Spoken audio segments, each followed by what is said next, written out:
Cumprimento os irmãos com a paz do Senhor. Se vocês que estão aí na lateral quiserem sentar mais para cá, Serginho, Pastor José, Cláudia, fique à vontade, Lucas. Na terça passada, o reverendo Cássio esteve conosco, falando sobre igreja e família. Nós anunciamos que ele veio sozinho porque a namorada dele não estava bem, né? Só que a namorada dele, a irmã Heloísa, ela veio hoje. Fique em pé, por favor, Heloísa, para a gente te conhecer. Esta senhora simpática. Os irmãos querem saudá-la com bem-vindo em nosso meio, podem dizer amém? Amém. Muito bem. A gente vinha conversando agora. Heloísa, você sentou do lado de quem vai te levar em casa hoje, viu? É essa moça aí, a Jane. E só para apresentar a Heloísa, nós apresentamos o Cássio na semana passada. A Heloísa, além de ser esposa do reverendo Cássio e ser uma cristã, ela serviu a Deus e traduziu 58 livros do inglês para o português. 58 livros cristãos e vários deles abordando o tema família. E o Cássio estava me passando alguns nomes. A dádiva da bênção na família. Muito bom, né, Heloísa? Foi Decidindo Amar, que foi o livro que o Cássio comentou aqui. A chave para o coração de seu filho. O amor, e um outro livro, O Amor que Dura para Sempre. Não dá para ler os 50 e falar dos 58, né, Cássio? Então, é um ministério que o Senhor deu para ela e agora ela está descansando, né, Heloísa? Não está traduzindo, mas continua servindo a Deus. Que Deus abençoe e seja bem-vinda, Cássio.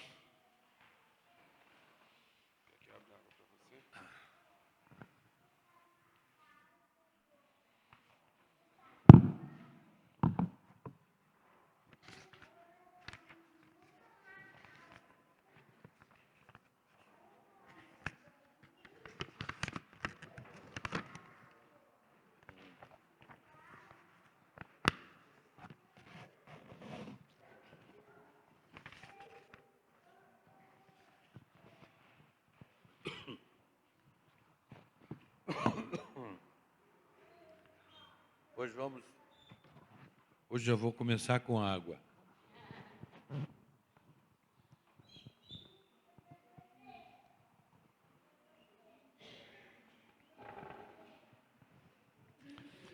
Irmãos e irmãs, a alegria de estar de volta, melhor da minha gripe, porque o friozinho funcionou a meu favor, então não está aquela Brastemp ainda, mas já pelo menos um Aconso aí já dá.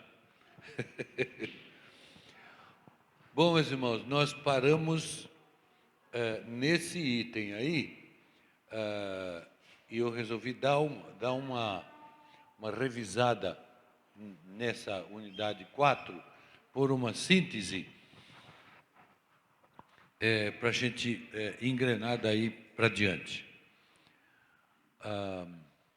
Por uma síntese, cuidar, porque a parte anterior estava dizendo que para cuidar do seu amor, só com amor, né? E o que é o amor? Amor é basicamente, a gente estava vendo, da língua hebraica e da língua grega, na literatura bíblica, no Antigo e no Novo Testamento, é notável que o significado é o mesmo. As palavras são diferentes, duas línguas diferentes, mas o significado é o mesmo. A raiz, o sentido mais central de amar é cuidar, importar-se, né? Agora, juntando com as citações que eu fiz antes, cuidar. Amar é cuidar. Mas o que é cuidar? Né? Vamos passar o pente fino. Cuidar é unir-se, conhecer o cônjuge, apegar-se, comprometer-se, dispor-se. Dispor-se. E aquela frase que existe em inglês, cleave before you leave.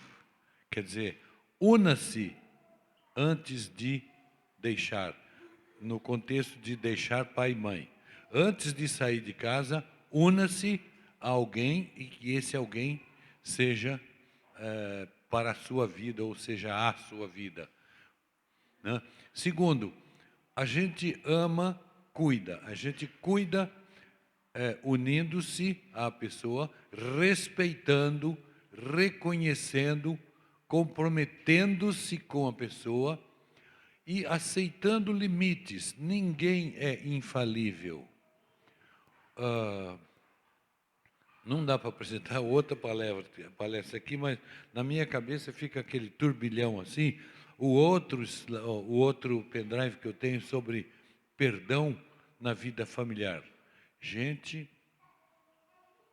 esse é chocante, viu? Esse é chocante. Porque, olha, perdão, costuma-se, cria-se uma gíria até nas nossas igrejas, tem que liberar perdão, tem que perdoar, tem que perdoar. Cheguei a uma conclusão chocante. Perdão não pode ser um mandamento, porque Deus não dá o mandamento de perdoar. Ele dá condições para você perdoar. Então precisa ser entendido assim, né? Na vida conjugal há que aceitar limites e esses limites passam pelo perdão mútuo, porque ninguém é santo, ninguém é santa. A gente de vez em quando fala um negócio meio atrapalhado e tem que engatar marcha ré e voltar a pedir perdão, né? Outro slide.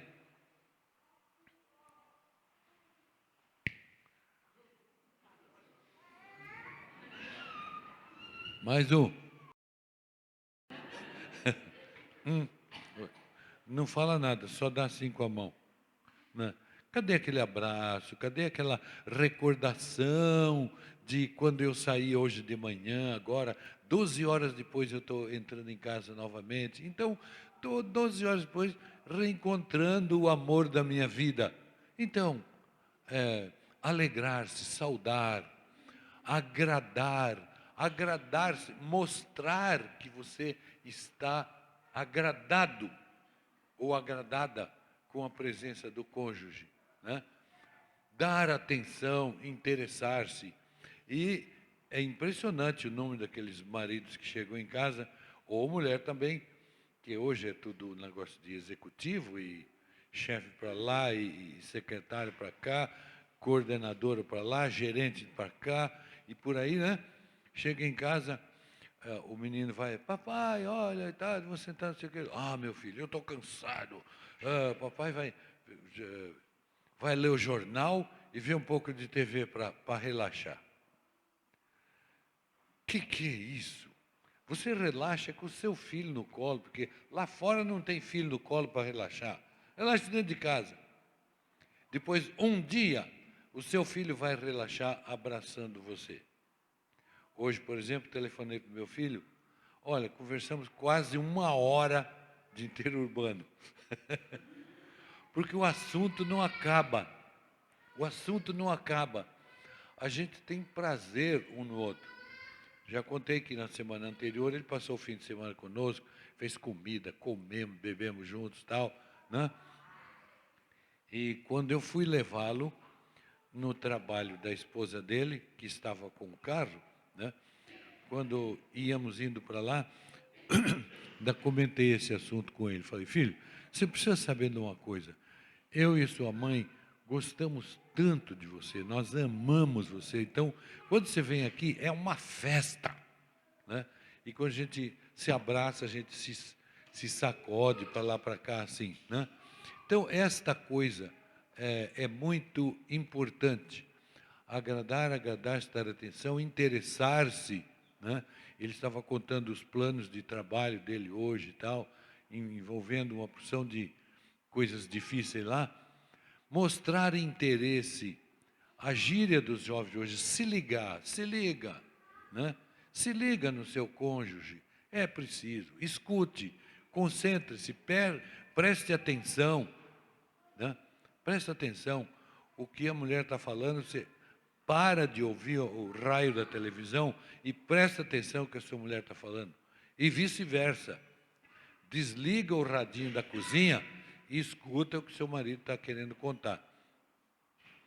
Muitos casais têm essa coisa de quando o marido chega, conta do trabalho, a mulher chega, conta do trabalho dela.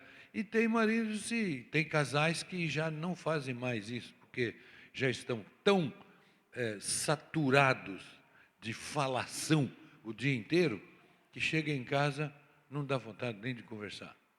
Mas que coisa! Isto é terrível. Então, sugiro sempre ao pessoal, quando sair do serviço, entra no carro, ou então, antes de sair da sua sala, tranque tudo e fique uns 15 minutos ouvindo uma música suave, uma música saudável, né? Abaixa a rotação interior e aí você sai e vai para casa e aí você chega diferente. E o que eu faço sempre, põe a chave na fechadura, antes de abrir, ore a Deus. Senhor, reveste-me do teu Espírito Santo, porque o Espírito Santo prepara, dirige a gente quando entra em casa, ele dirige o reencontro, né, da família. E isto não tem preço, não tem preço. E não precisa explicar para Deus como é que você quer que o Espírito faça, não. O Espírito não é ignorante, não é infantil. Ele sabe o que ele tem que fazer, raios. Ou não? Se é o Espírito de Deus, então você não tem que dar explicação para ele, não. Ó, Senhor, abençoa a minha mulher, porque hoje a gente teve aquela conversa que ficou meio no ar. Ah, abençoa meu filho, porque batemos boca hoje. Cala a boca você, deixa o Espírito falar e pronto, né? Prepare o seu coração para as coisas que eu vou contar. O Espírito dizendo isso, né?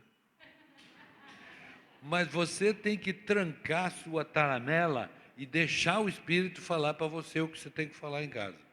Senão, lá vem bobagem. Né? Comunicar-se, acolher, expressar-se, conviver. Essas pessoas que chegam em casa e ficam mudas, né? Anda para lá, para cá, não diz uma palavra para ninguém. Expresse-se, né? Conviva, interaja, socialize-se. Já falei da higiene verbal do nosso cabeleireiro lá. Outro slide. Achegar-se, acompanhar. Achegar-se. Tinha uma música nordestina no meu tempo de adolescência que dizia: chegando mais, chegando mais, chegando mais, chegando mais. Né? Então, bonito, né? Olha, se vocês fizerem isso, é muito gostoso, viu?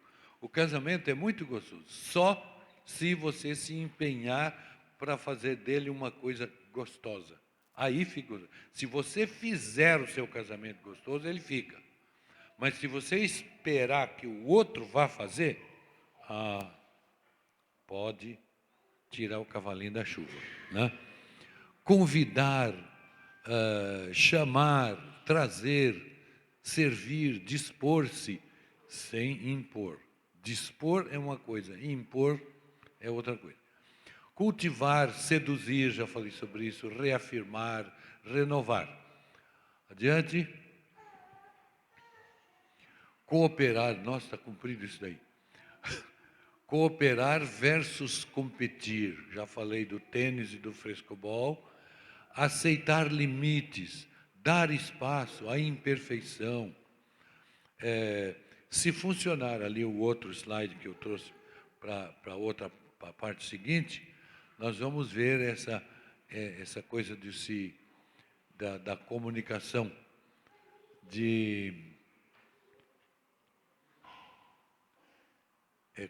compreender o que o outro está falando. Aceitar limites, dar espaço, o encanto. falei do Pigmalião e Galateia, que ele se apaixonou pela estátua, e o amor dele foi tão forte que transformou a estátua numa mulher que ficou sendo a mulher dele, né? Então, é por isso que falam o efeito Pigmalião. O efeito Pigmalião é um otimismo, é uma apreciação tão grande que a outra pessoa se transforma, né? Porque você semeou. Eu gosto muito de falar sobre lar, casamento e tudo, e uso muito a parábola do semeador. O que você semeia, você colhe. Aonde você semeia é diferente. Às vezes não colhe. Na beira do caminho, lugar que todo mundo passa, roda de carro, roda de carroça, e animais passando e fazendo suas coisas por ali, né? Não vai ceifar nada, não. Não vai ceifar nada. No meio das pedras, falas duras, espinhos, são aquelas indiretas, né? Dadas ali. Olha, você devia lembrar de tal coisa, assim, assim, né? Tem gente que... Ó, meu Deus, socorro. Mas se você semeia na boa terra, se você semeia do coração para o coração, aí Deus está presente, né? Adiante. Agora, é aí que a gente parou. A teoria sistêmica. Novamente, deixa eu botar o relógio aqui, senão...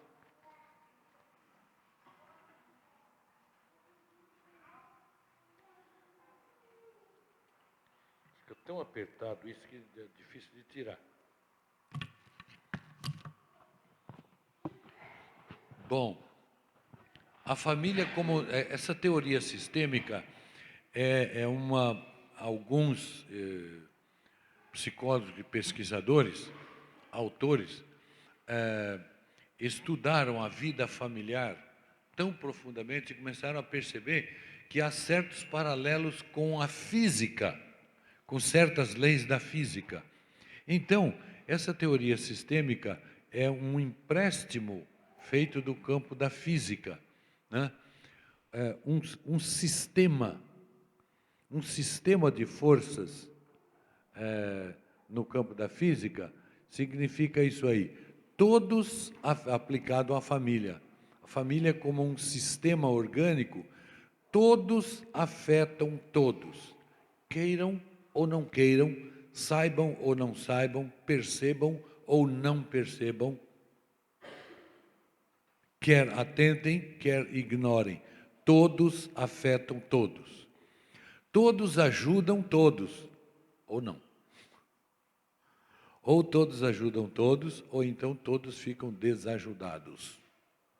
É por aí que tem aquelas coisas que diz assim, esse meu filho aqui é sempre assim, ele é mais largado, é mais isso, mais aquilo. Então, os pais começam a botar defeito nos filhos, falar, esse filho aqui é brilhante, esse aqui é não sei o quê, esse aqui é aquilo. Essas coisas são devastadoras.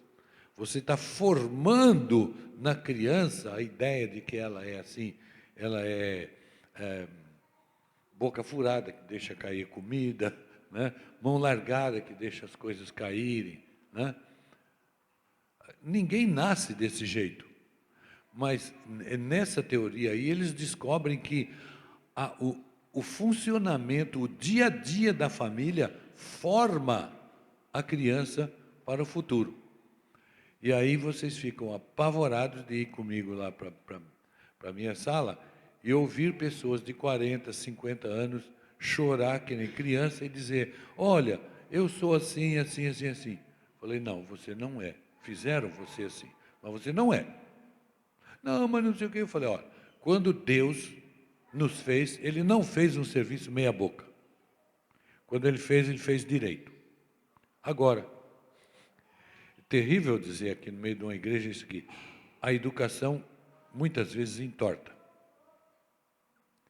Porque as opiniões dos pais serão implantadas nos filhos. Ai, isto tem o lado bom e tem o lado ruim. E logo do lado bom, todo mundo vai dizer assim: ah, mas a Bíblia diz, corrige a criança, instrui o menino no caminho que deve andar.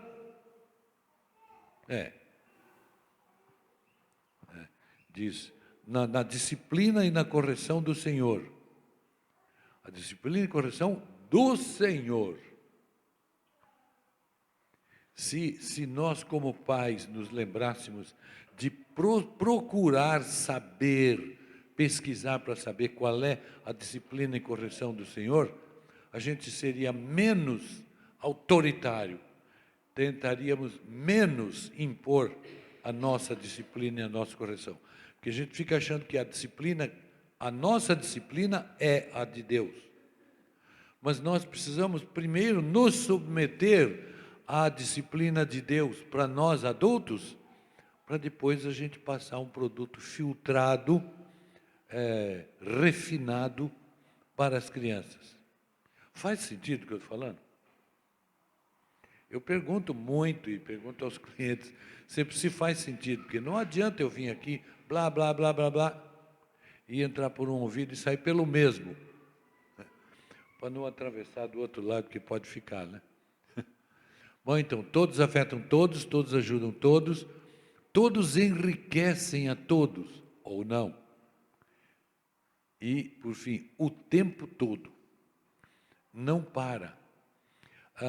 A questão de dizer que um filho é defeituoso com relação aos outros é mais uma ótica dos pais, baseados nas experiências que eles tiveram nas suas casas quando eram pequenos. Às vezes a origem da coisa está nos avós, nos trisavós, nos tetravós lá, porque é uma coisa que nem uma cascata que vai descendo assim. Alguém tem que quebrar esse feitiço aí.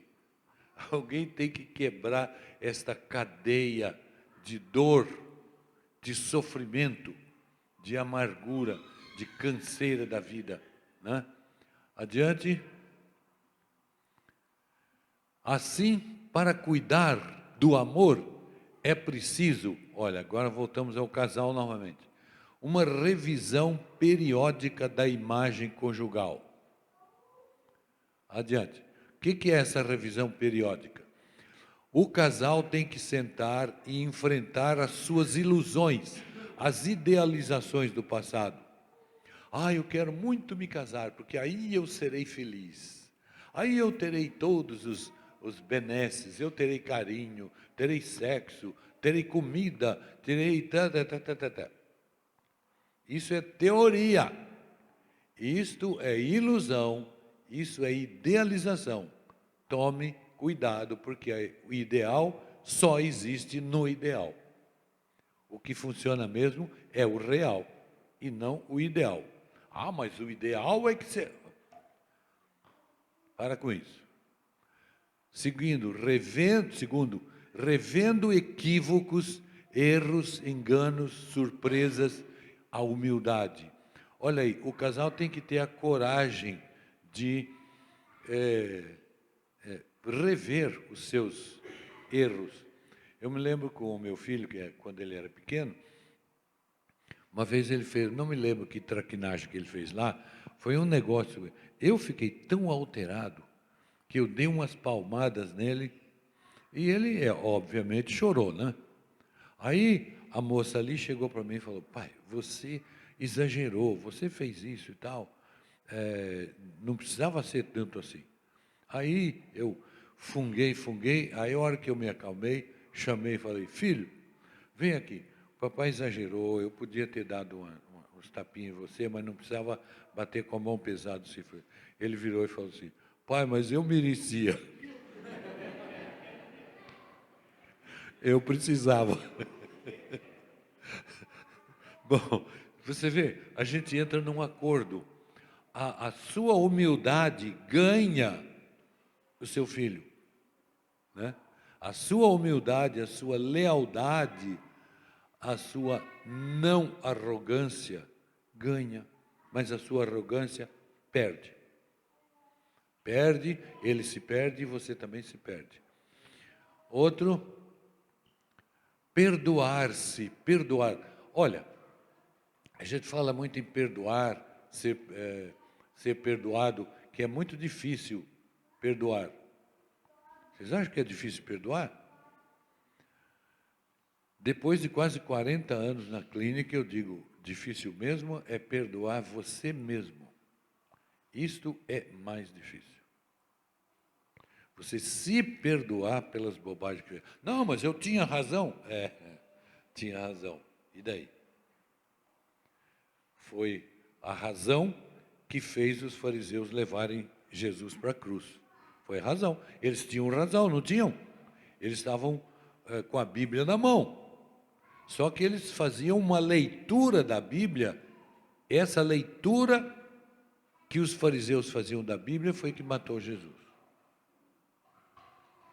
É terrível essas coisas, né? Pois é. Perdoar-se, perdoar, ser perdoado. Perdão é uma coisa que tem que ser vivenciada assim, como num clima, num ambiente, sabe? Um ambiente perfumado, uma coisa assim. 4, o tempo de processamento. Isso quer dizer o seguinte: você fala alguma coisa para o seu cônjuge, para o seu cônjujo ou para a sua cônjuja, né? Seja o que for o que você fala, é preciso lembrar uma coisa, que a outra pessoa não está pensando aquilo que você está pensando. Você já pensou. A outra pessoa vai precisar de um tempo para compreender, refinar, filtrar e então captar bem aquilo que você está falando. Se é que você falou de maneira atenciosa, de maneira respeitosa também. Você vê como esse ambiente é cheio de coisas muito delicadas e que às vezes você, com razão, acaba com toda a razão, né? Afinal, há uma frase que já está correndo aí, que é muito interessante. O que você quer na vida? Ter razão ou ser feliz?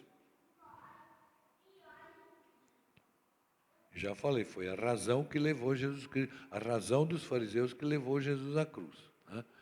O tempo de processamento. É preciso esperar que a outra pessoa tenha condições de compreender o que você fala. Depois a gente vai entrar em minúcias sobre isso aí.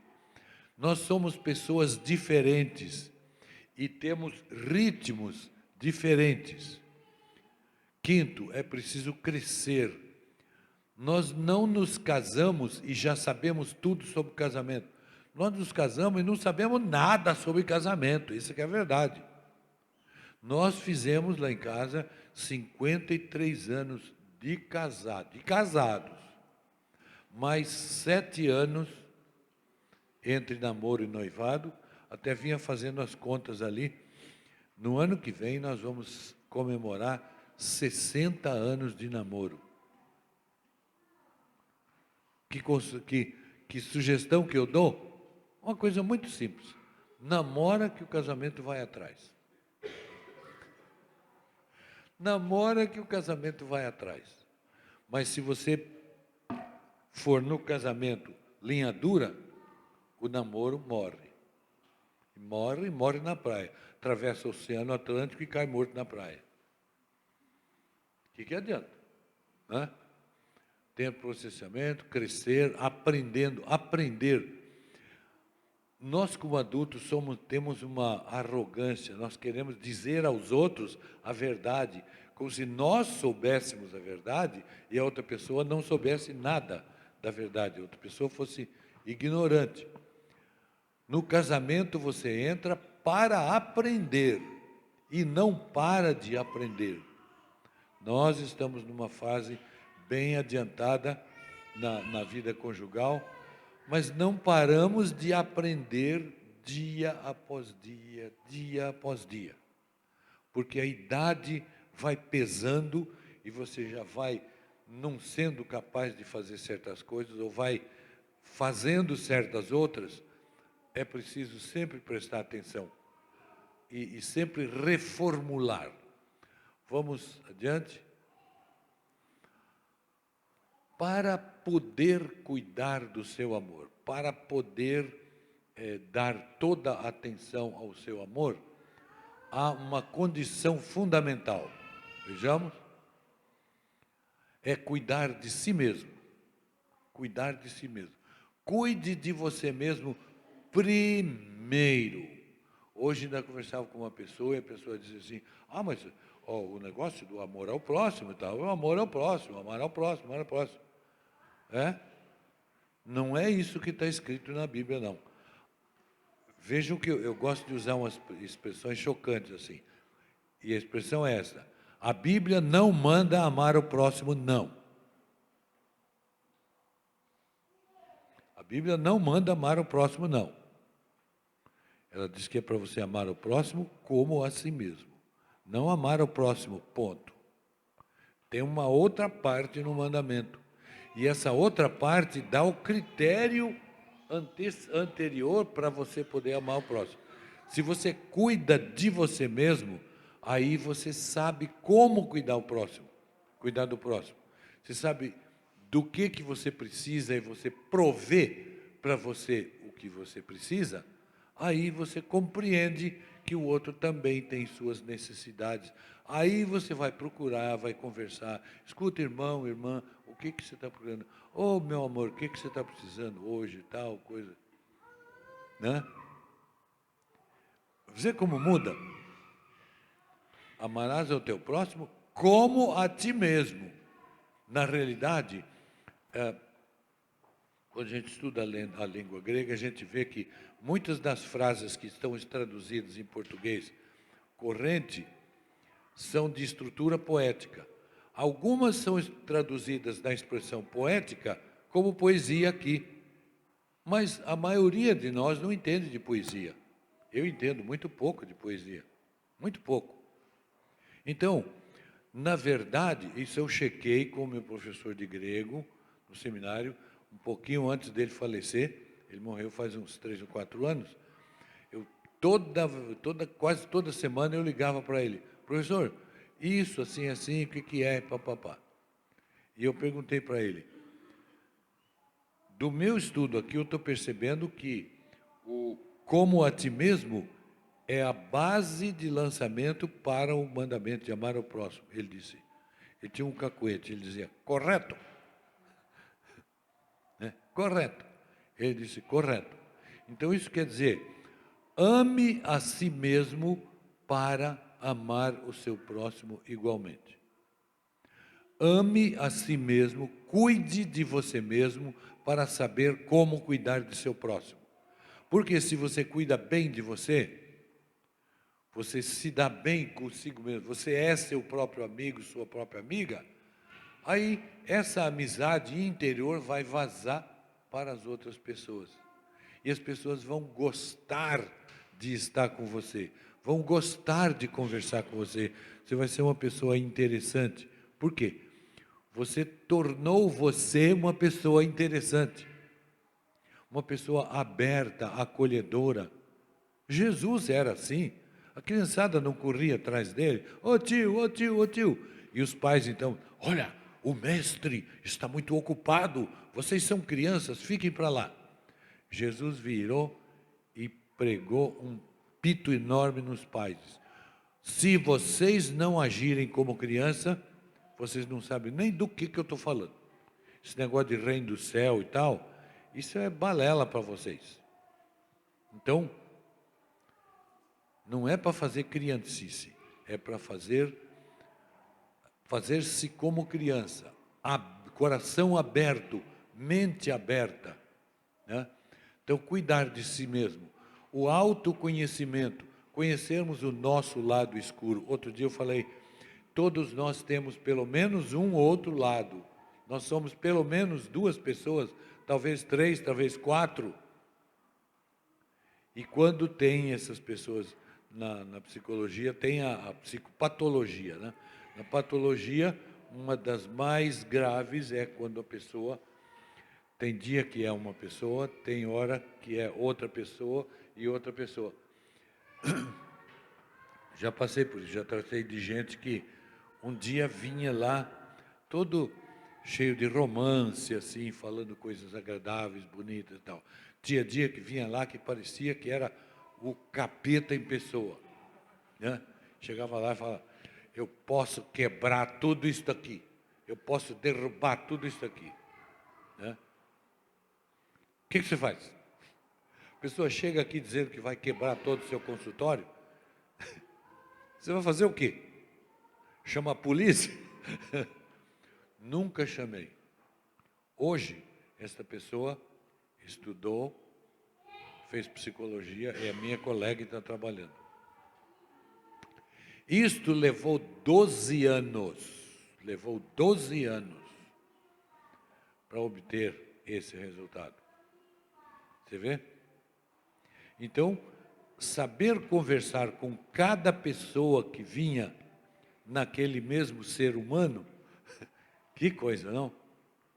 Parecia assim, que a pessoa era um caleidoscópio, um poliedro, assim, uma figura geométrica com vários lados, né? Cada dia vinha um lado. Um dia vinha o lado bravo, outro dia o lado manso, romântico. Predominava o lado freira. Eu tenho que obedecer, eu tenho que fazer, Deus é assim e tal, Deus vai me castigar, Ele precisa me castigar e tudo. Eu digo, bom, isso que aconteceu na sua vida já faz tanto tempo, se Deus não castigou até agora, vale a pena levantar a pergunta, será que Ele vai gastar tempo de perdoar, de te castigar? E a pessoa gritou e disse, mas Ele está errado, Ele tem que me castigar. Falei, ok, e você vai aceitar. Vou aceitar, de bom grado. Mas tem que acolher, e aí a pessoa, aquilo que está dominando a pessoa, como ela foi capaz de pôr para fora, aquilo vai esmorecendo, até que surge a pessoa como Deus a criou, a sua imagem e semelhança. Meu Deus, passando por aí, né? Autoconhecimento é por aí, isso aí. Bonaventure, esqueci o primeiro nome dele. Esse Bonaventure lá do século XIII, olha lá, 1221, 1274, ele dizia, o conhecimento mais alto que existe, o mais profundo, o mais amplo, é o conhecimento de si mesmo. Não foi ninguém do programa do Faustão que falou isso, não. Aliás, se ali fala alguma coisa, né? E lá, nesse lugarzinho da Grécia chamado Delfos, dizia lá, havia uma placa, conhece-te a ti mesmo. Era uma placa maior, e com um texto escrito pelo Tales. Vocês que estudaram matemática se lembram do teorema de Tales, né? Pois o Tales era de Tales. O Tales de Tales, a placa toda dizia assim, advirto-te, ó homem, sejas quem fores, tu que queres conhecer os segredos do universo e ter os pensamentos dos deuses, conhece-te a ti mesmo. Se não encontrares, antes ele fala, se não encontrares dentro de ti aquilo que procuras, tampouco acharás em qualquer outro lugar. Conhece-te a ti mesmo e saberás os segredos do universo e os pensamentos dos deuses. O homem era sério, hein? O homem falava sério. Você vê que você é o seu próximo antes do seu próximo. Essa aqui vai levar um mês para vocês pensarem. Você é o seu próximo antes do seu próximo. Porque senão, se sair correndo para prestar auxílio para todo mundo, vai sair bobagem. Aprenda a se conhecer.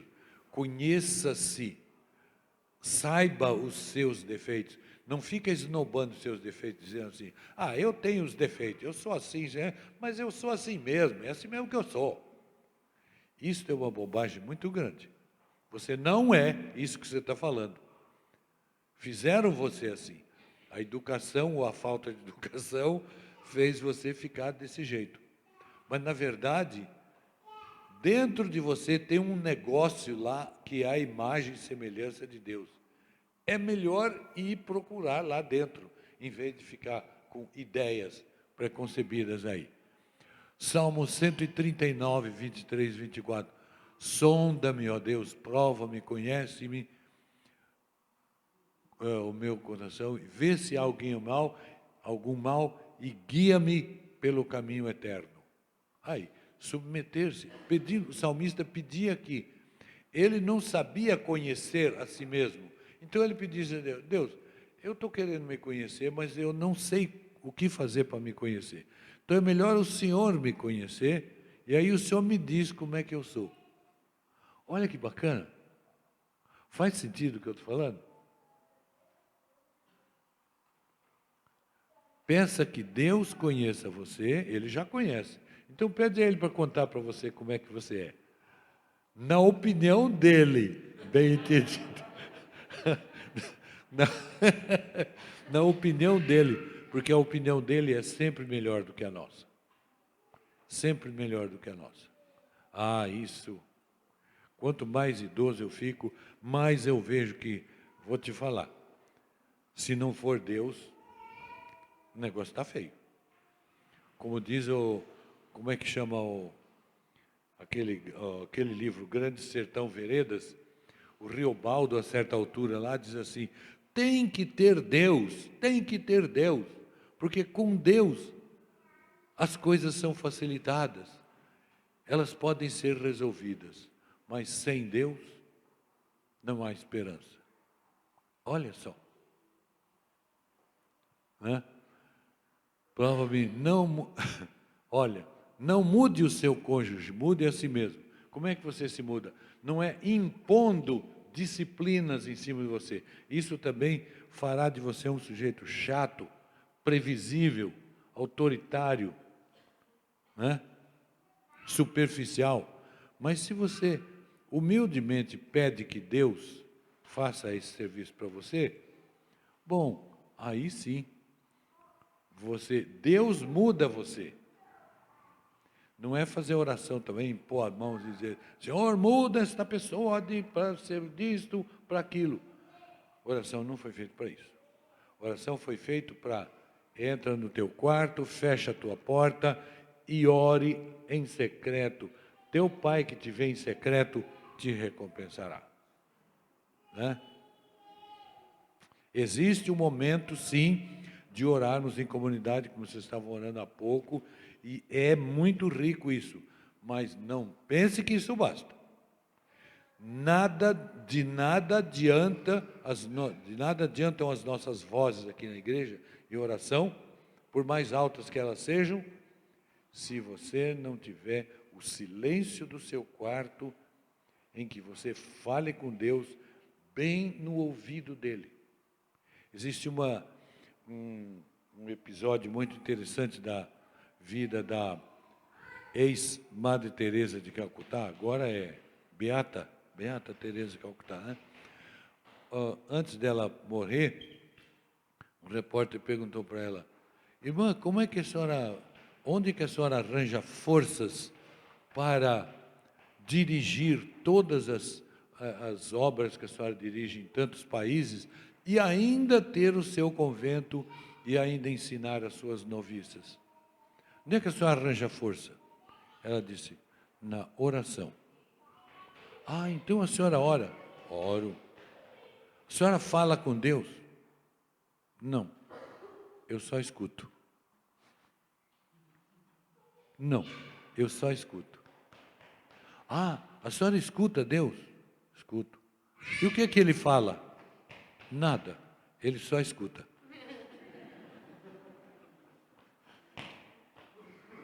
Isso parece piada, a gente ri. Mas, gente, se você sentar e meditar no que aquela velhinha falou, meu Deus. Tem um livro da autoria de um autor americano que chama Dallas Willard. Um livro meio grosso, umas 200 e tantas páginas. Ouvindo Deus. Ah, vale a pena. Edição lá da Ultimato, né? Editado lá em Viçosa. Ouvindo Deus. Ouvir Deus é o trabalho principal que nós temos que fazer na vida. A igreja às vezes fala, olha, temos planos assim, vamos, nossas metas, nossos alvos, nossos não sei o quê, nossos targets e coisas. Deixa para lá isso. Aprenda a ouvir Deus. Se a igreja aprender a ouvir Deus, ela vai saber falar. Quando abrir a boca, não vai sair bobagem. Ai, meu Deus. Vocês entendem por que eu sou apaixonado pelo ministério, por essas coisas? Porque esse negócio é de uma grandeza, de uma beleza, que não tem cor que possa se igualar. Ouvir Deus. A senhora fala com Deus? Não, eu só escuto. Ele fala com a senhora? Não, ele só escuta. Então, uma pessoa escutando outra. Isso, logicamente, é um absurdo. Logicamente, é ilógico. Mas e daí? A vinda de Cristo ao mundo também foi uma coisa ilógica. Foi uma coisa fora da lógica. Nós éramos culpados. Deus pôr o Filho aqui e sujeitar-se às nossas maldades. Isso é uma coisa absurda. O pai devia estar louco para fazer um negócio desse. Como dizia uma professora nossa na pós-graduação, é preciso ter a loucura certa. Certas coisas na vida é preciso ter a loucura certa. Ser pastor, por exemplo, é uma coisa de louco, não é? Se vai ser pastor, é preciso ser meio louco. Mas é o tal negócio. O que vai fazer? Estou aqui. E estou feliz nisso que eu estou falando. Não poderia ter um prazer. Se eu fosse um físico, fosse dar aula sobre os componentes do átomo, não interessa o átomo, eu quero saber de mim. Quero saber de mim e do meu Deus. Eu quero saber o sentido da minha vida, o sentido da vida humana, o sentido do mundo, o sentido da história. Aí sim, isso é mais importante do que saber como é que estoura um átomo, né? Aliás, por falar em átomo, estou lembrando de uma frase atribuída a Einstein. Ele diz, infeliz essa geração de nós, essa geração nossa, que sabe como quebrar um átomo, mas não sabe como quebrar um preconceito, uma vaidade. Olha, essa também é daquela que faz um galo desse tamanho assim nessa cabeça. Infeliz geração a nossa que sabe quebrar um átomo, mas não sabe quebrar um preconceito, uma arrogância, coisa assim. Existem mais coisas entre o céu e a terra do que nossa vã filosofia pode compreender. Mais um. Aceitar-se. Você aceitar a pessoa que você é. Você não pode aceitar a pessoa que você é, a não ser que você seja muito arrogante, ou então muito ignorante.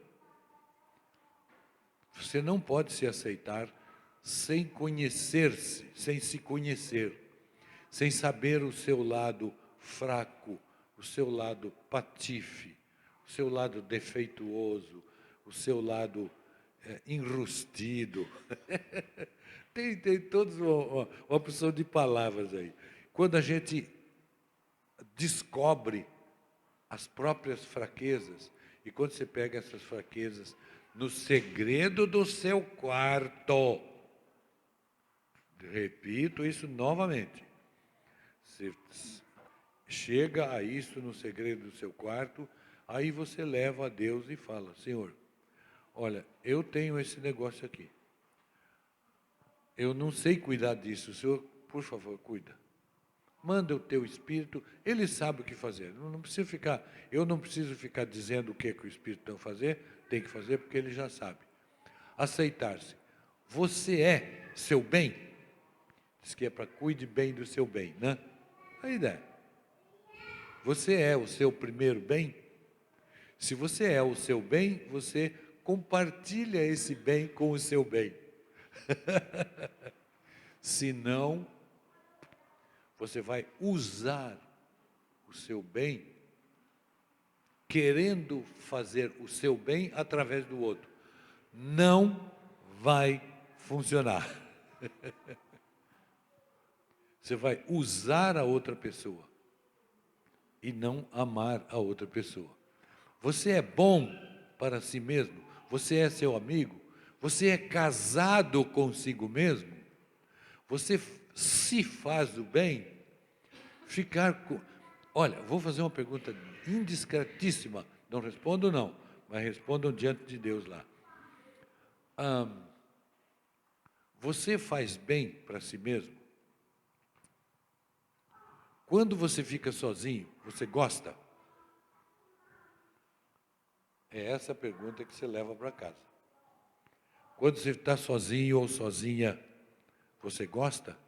Ou tem que ter alguma pessoa? Olha, não aguento passar o fim de semana sozinho aqui, preciso sair, preciso ir para algum lugar. Por que não vai para dentro aí?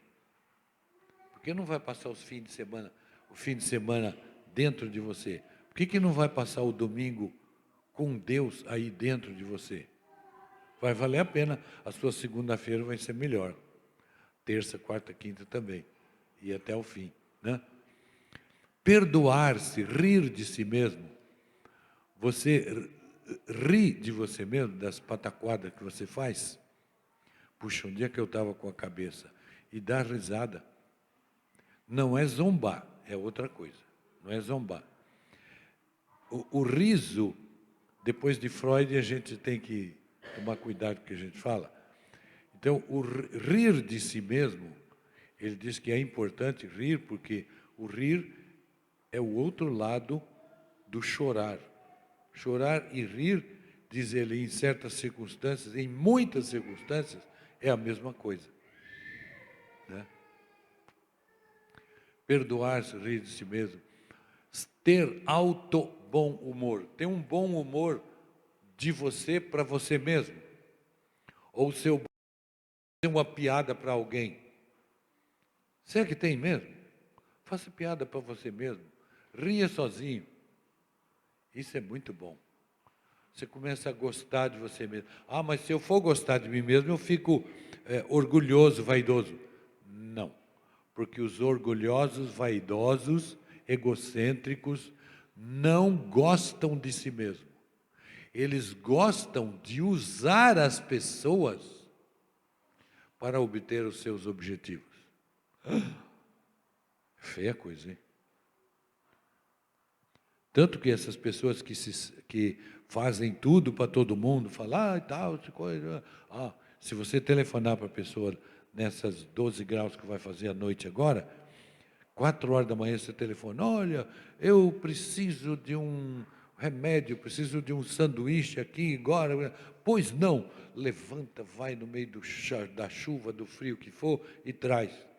Bom, acompanhe essa pessoa, um dia qualquer ela vai dizer, pois é, o mundo está cheio de ingratidão, né? A gente faz e ninguém reconhece. Meu Deus. Se você reconhecer a sua necessidade e prover a sua necessidade, rir de si mesmo, aí você se coloca nas mãos de Deus, como Salmo 37 lá. Entrega o teu caminho, entrega a tua vida, entrega o teu ser ao Senhor, e aí o mais Ele fará. Ele sabe o que fazer com você. Outro, reconhecer limites. Já falei disso aí.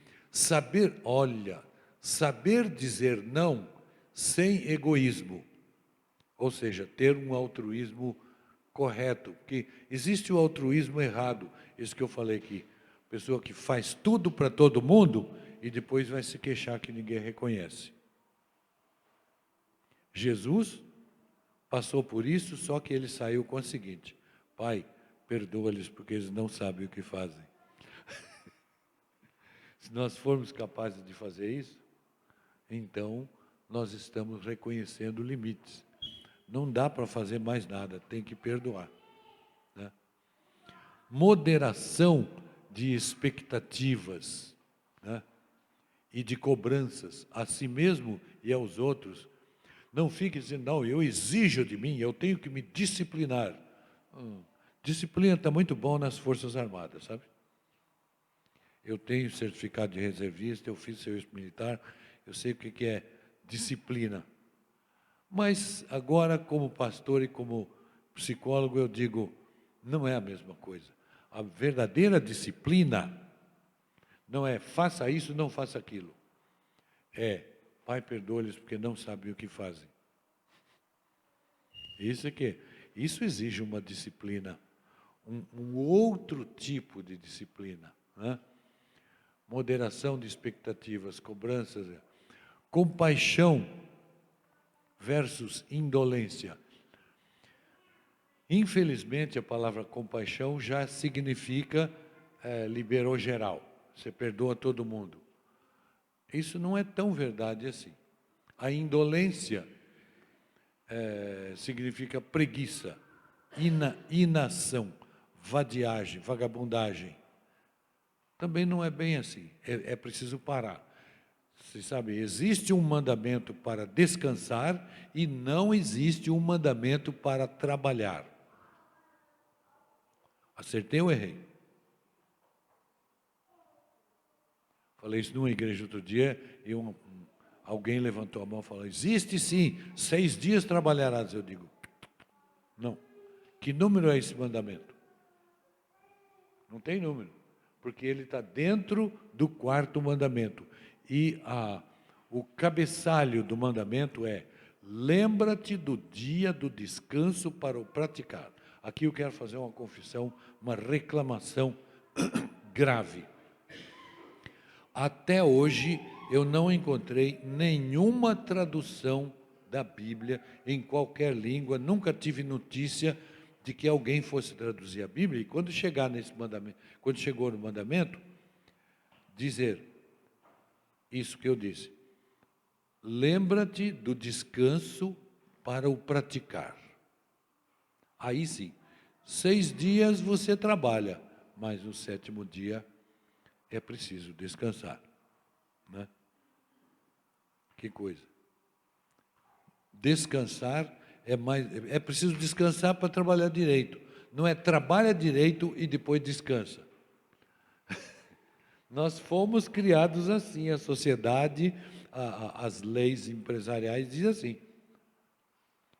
Mas eu digo uma coisa meio absurda para vocês, mas de coração, quer ver? Se eu um dia fosse empresário, ao contratar um novo funcionário, o primeiro mês de contrato seria férias.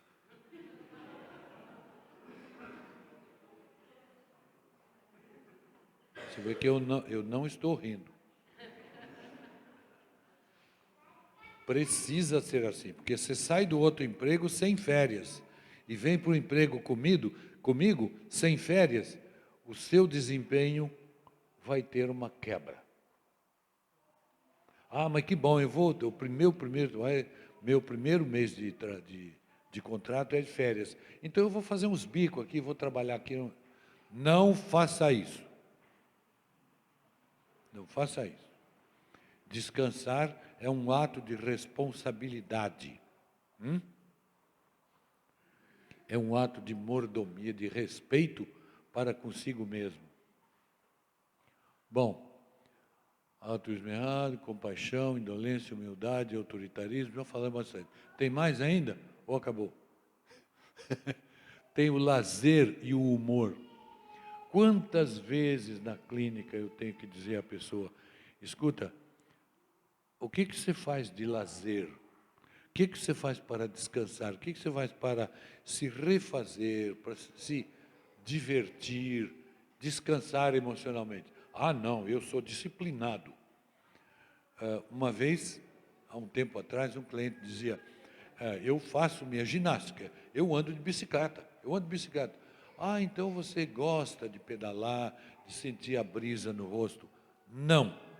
Eu ando de bicicleta certo de que eu tenho um objetivo de fazer o meu exercício, eu ando de bicicleta para fazer o meu exercício, minha forma física. E olha, levou tempo para nós conversarmos até que fosse possível ele começar a captar gradualmente que seja o que for que você faça, faça com gosto, porque aí te faz bem, né? Faça com gosto, porque aí você faz bem, e aí dá frutos para você, frutos para todo mundo, né?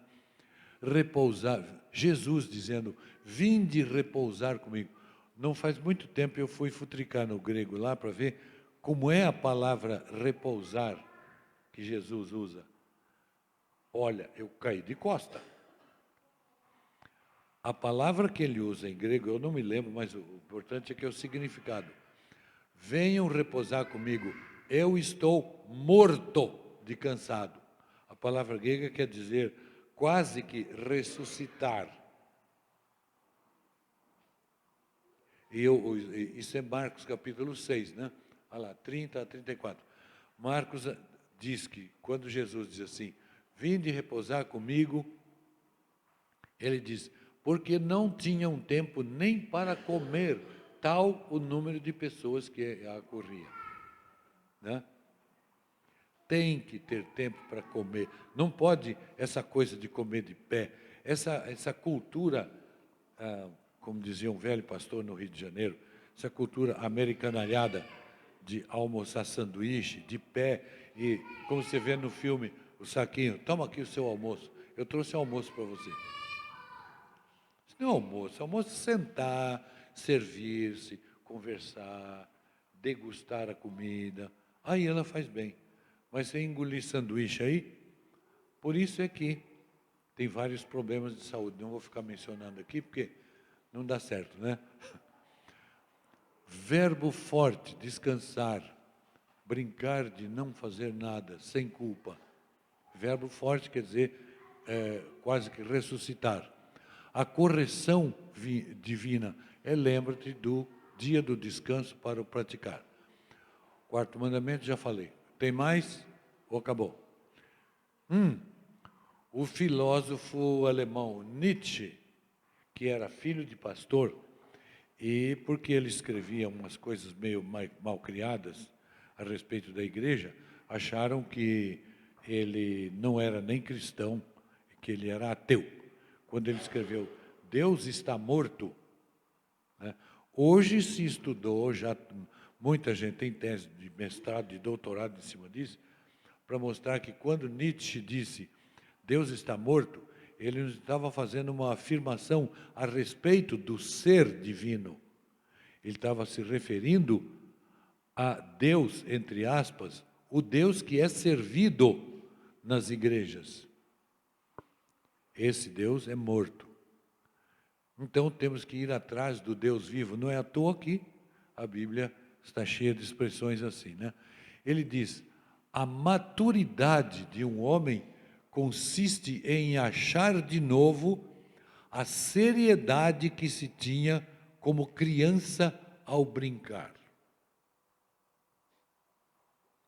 Tinha um pediatra carioca, há muitas décadas atrás, Pedro Bloch, escreveu um livro chamado Brincadeira é Coisa Séria, em que ele mostra que os pais deviam prestar mais atenção na brincadeira dos filhos e prover mais brinquedo.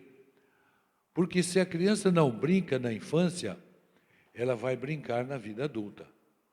E vocês estão vendo aí no que está dando as investigações da Polícia Federal aí, gente brincando para cá, brincando para lá, fazendo de conta que não tem importância, né? Fazendo por brincadeira uma coisa séria. É porque não brincou, não gastou a sua alegria na infância, agora quer fazer alegria tirando proveito. Bom, deixa eu calar minha boca aqui, porque não sou advogado nem nada. Ainda bem. Rubem Alves foi meu colega no seminário, esse escritor que morreu agora o ano passado. A gente chamava ele de Rubão. Então, o Rubão escreveu, num certo lugar, que Deus é uma criança, eternamente. O que está escrito mesmo?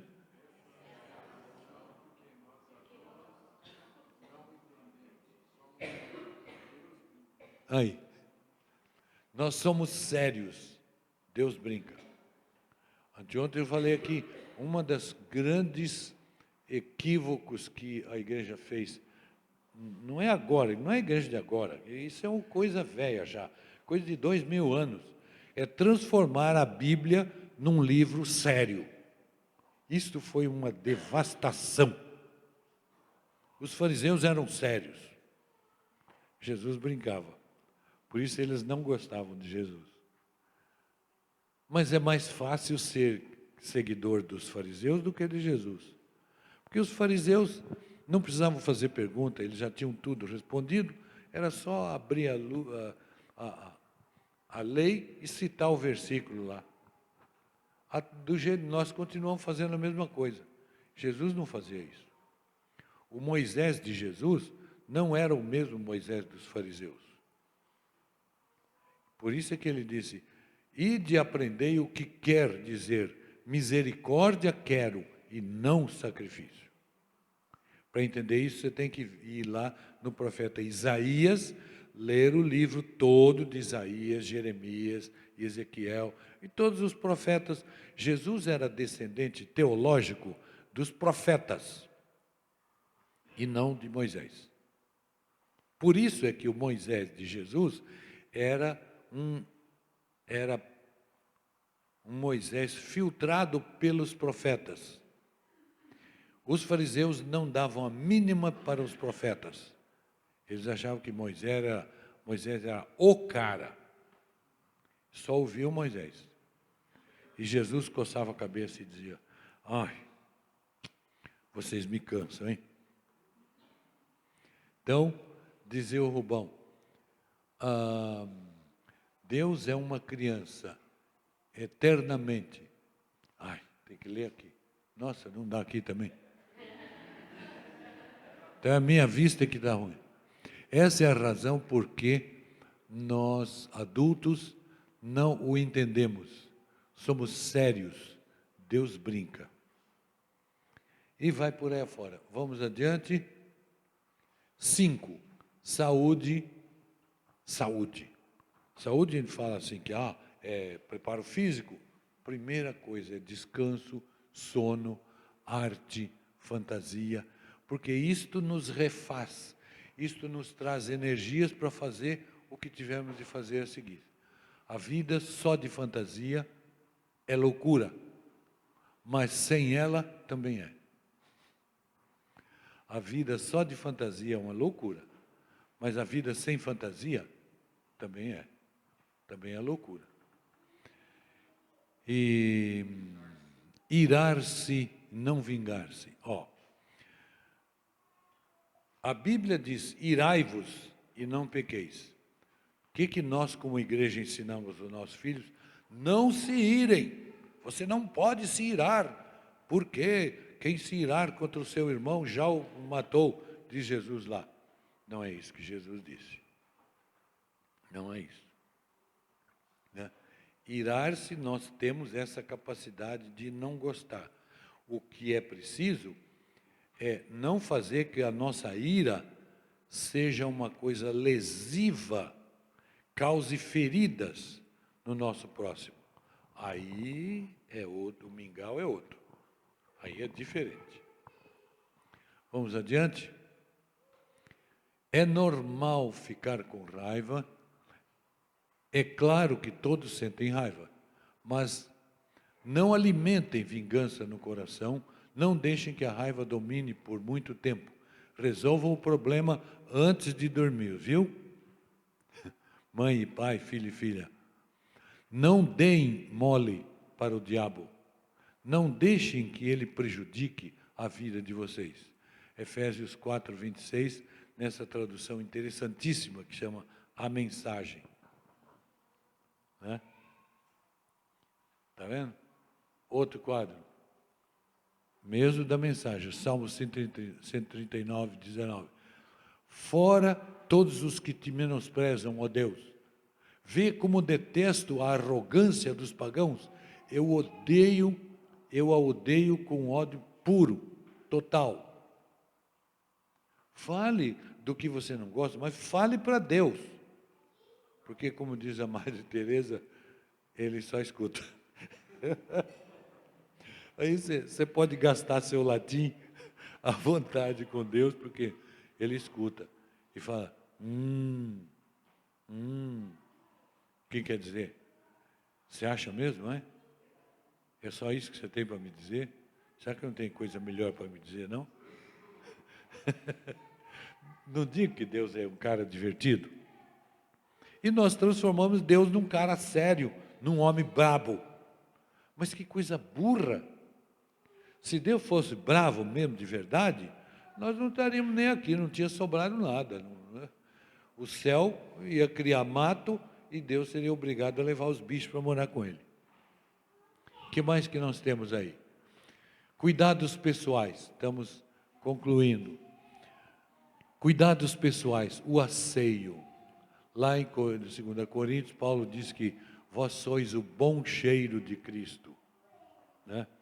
Nós precisamos cheirar bem, fisicamente até, e moralmente, espiritualmente, precisamos cheirar bem. Quem estiver conosco deve sentir o perfume das ideias, dos sentimentos, das palavras, né, e dos atos. Seja uma presença agradável, né? A apresentação, elegância. Mas esse negócio de se vestir bem, isso é vaidade. Não é. Jesus mesmo diz, olhai os lírios do campo, né? Todavia digo que nenhum deles se vestiu como Salomão. E Salomão se vestiu do jeito que vestiu, porque Deus deu, né? Nós tivemos um pastor que era presidente da diretoria do seminário, no meu primeiro ano lá, foi inaugurado o salão nobre. Quem dirigiu a construção foi o meu sogro, o pai dela. E ele era diretor executivo.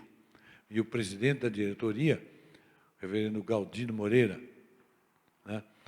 O velho Galdino, eu me lembro até hoje do sermão que ele pregou, porque tinha um pessoal, o meu senhor comprou as carteiras lá para o auditório, eram móveis Simo, aqueles móveis de qualidade lá de Curitiba e tal, né? Não, precisava botar cadeira aí, cadeira simples, esse negócio de luxo. E o Galdino dizia, tem gente reclamando dessas cadeiras aqui, eu diria que nós vamos morar num céu de luxo, porque Deus não é pão duro, e não é pobre, não é miserável. Pô, o velho profeta falou, a gurizada murcha a orelha, né? O que mais que a gente tem? Solitude. Solitude. Agora há pouco eu perguntava se, quando você fica sozinho, você gosta? É preciso. Se não gosta, trate de um jeito de aprender a gostar, de ficar na sua presença. Se você estiver sozinho, esteja bem acompanhado de si mesmo, de si mesma. Né? Estar só e bem acompanhado de si mesmo. E gostar disso. Apreciar-se, ouvir-se, meditar, refletir, rir de si mesmo, ficar em silêncio. O silêncio nos aconselha muito, nos ensina, os ensinos do silêncio. A entrevista da Madre Teresa aí outra vez. O que é que Deus lhe fala? Nada. ele só escuta. Então, oração, o Dallas Willard fala da importância do silêncio na oração, em que você não fala nada, você só manifesta, deixa seu sentimento aparecer diante de Deus. Aí sim, isso começa a aparecer oração. Né? Diário da loucura. Toda noite vai para um canto secreto e escreva num papel lá tudo o que você não gostou durante o dia, com todas as letras, com a linguagem grosseira, estúpida. Tem que fazer perdão da palavra, tem que fazer um vomitório. Porque quando você está com indigestão, o melhor remédio é não fazer digestão do que está lá. Botar para fora. Aí você fica bem imediatamente. E aí depois o que você faz com esse papel? Pica miudinho, do tamanho de confete, e pode pôr no lixo sem medo. Porque se alguém pegar, vai dar bode.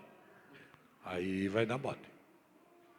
Ou então você faça no computador e não salva. No fim, assim, quero salvar as alterações. Não, o negócio... É isso que é a bênção de Deus, fazer com as nossas raivas, com as nossas culpas, tudo. Deus é um cara legal, não é? Fazer um negócio desse, precisa ser artista, precisa ser muito competente para fazer esse puff, né? Acho que acabou, né? Espiritualidade saudável.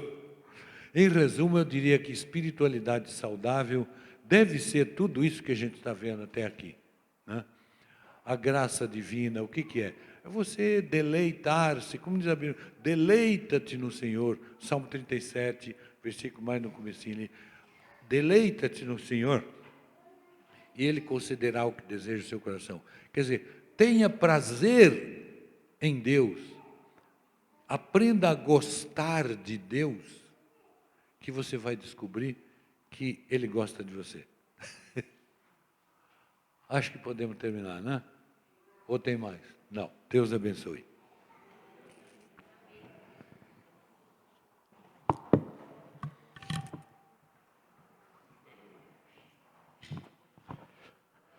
É muito bom ouvir o Cássio falar, né? Cássio, Deus te abençoe. As portas estão abertas. E vem ao encontro do que a gente tem trabalhado nesses meses todos do ano sobre o ano da família. E no domingo, ele estava falando, eu estava pensando que no domingo a gente vai descansar, não é isso?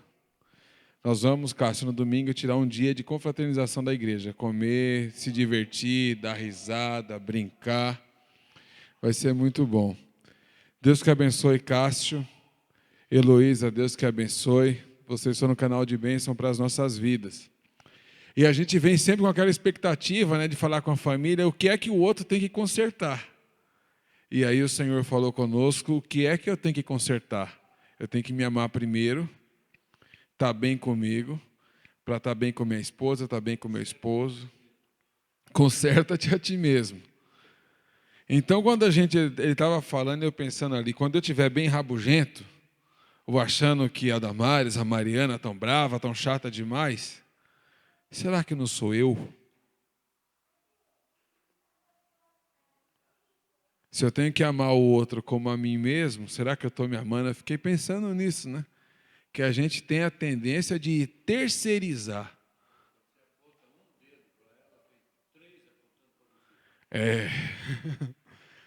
Então, que o Senhor nos dê graça e nos capacite.